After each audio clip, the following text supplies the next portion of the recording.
Max Bradley flicked the switch on the side of the table. The razor-sharp blade of the saw whirred to life, rotating at high speeds that were perfect for the upcoming task. Max thought that the nervous tick in his face might be going off, but it was hard to tell since his entire body was shaking violently. His heart pounding rapidly, his glasses slid down his nose and he pushed them back to their proper place. His hands were sweaty, and he wiped them on his dirty overalls. These were hands that had created several masterpieces of modern art. Hands that had sketched, painted, and even sculpted since a very young age. Max stared into the revolving metal of his table saw, and as he did, he thought about why he was doing this. He recalled his wasted youth, memory by memory up to the current day. When Max was in middle school, he took his first art class. The teacher, Mr. Decker, a plump greying man in his near 60s, had been educating students for nearly 30 years. He was soon shocked to find out that Max already possessed many qualities of a master artist.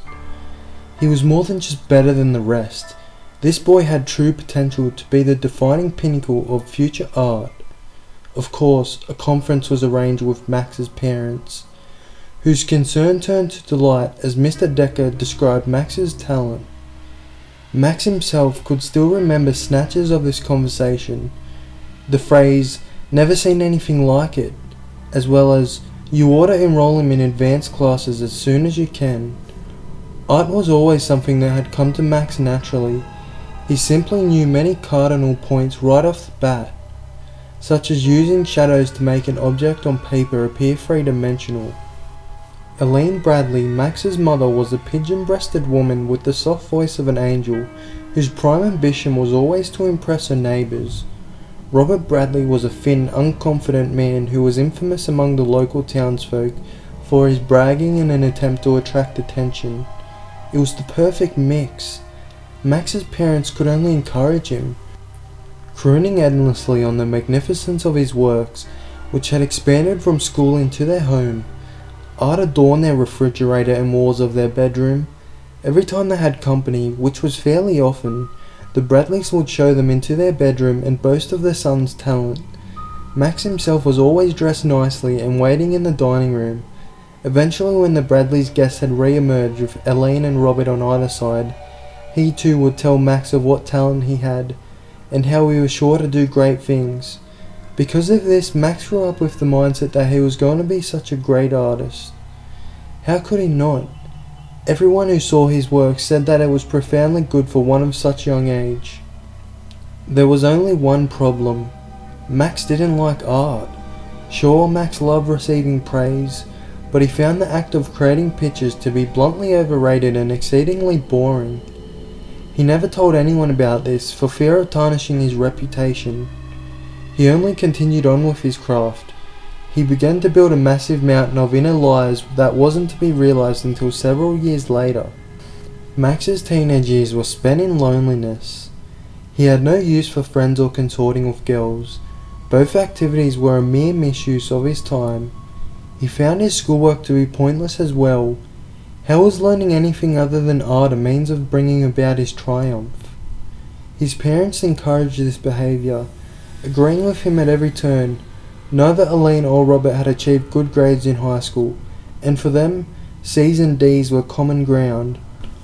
On weekends, hours passed by with Max never coming out of his room. Inside he painted feverishly, with an unlit cigarette clamped viciously between his teeth.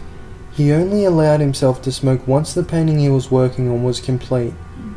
Sometimes it took him numerous sessions, and the butt of the cigarette was chewed away, but he kept telling himself that it was worth it.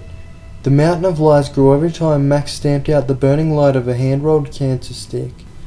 After barely graduating high school, Max went off to the shabbiest college money could buy, where he was determined to obtain his degree in art.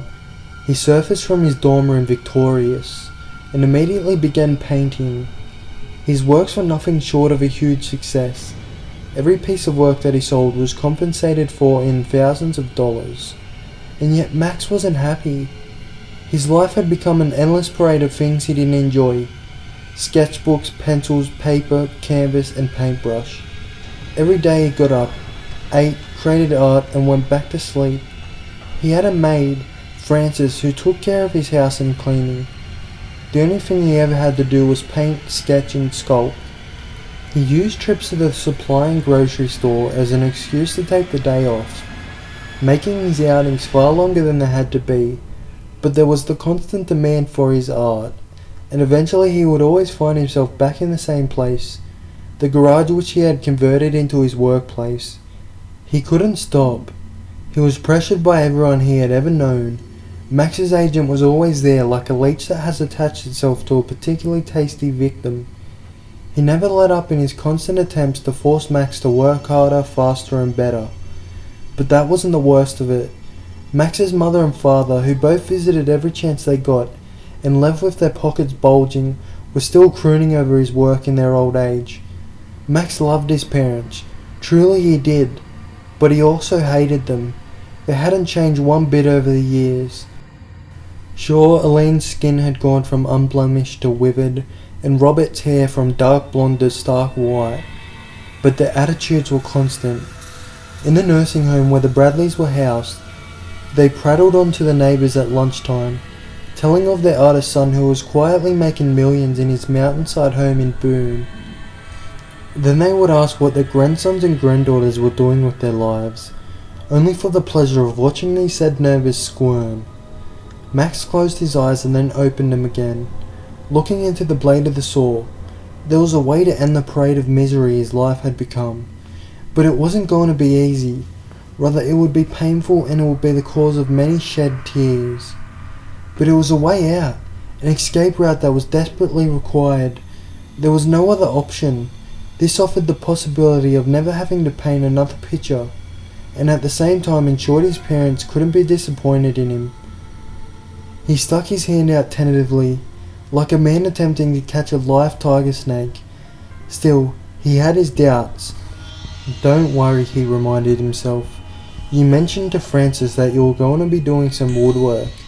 This will just look like an accident, don't worry." But really, Max wasn't worried about the authenticity in which his accident would occur, but instead the agony that was sure to come with it.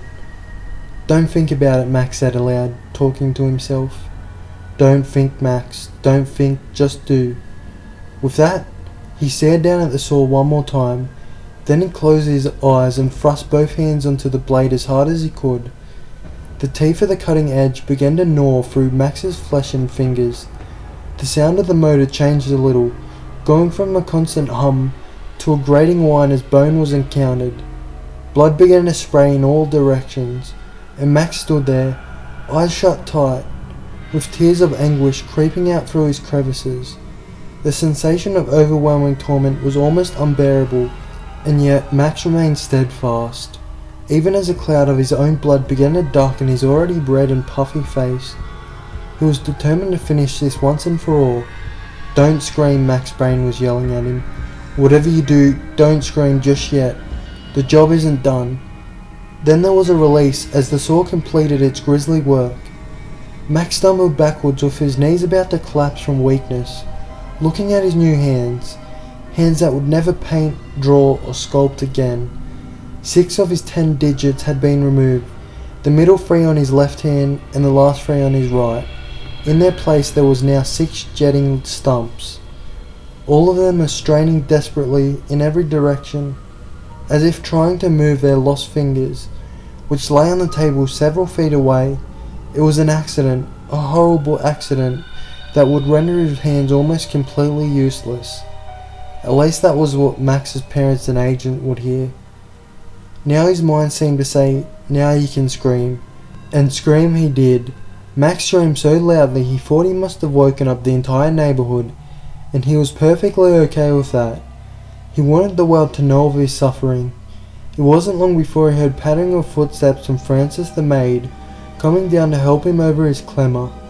In the moments before Max passed out from shock and blood loss, he did something very peculiar. He closed his mouth, silencing his shriek. Then he opened it again and began to laugh with joy. For the first time in his life, Max had a real chance at happiness.